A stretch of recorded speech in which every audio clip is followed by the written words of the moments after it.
Sa aking patuloy na paglalakbay dito sa lalawigan ng Pampanga, narating ko ang payapang bayan ng Sasmuan.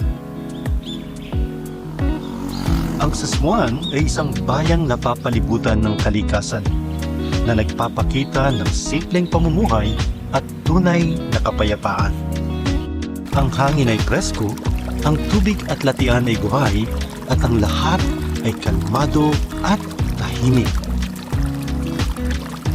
Isang pribileyo ang mabisita ang Santa Lucia Parish Church na sumasalamin sa malalim na pananampalataya ng mga taga-Sasmuan. Kaya halina kayo, samahan niyo ako at tuklasin ang magandang bayan ng Sasmuan, Pampanga.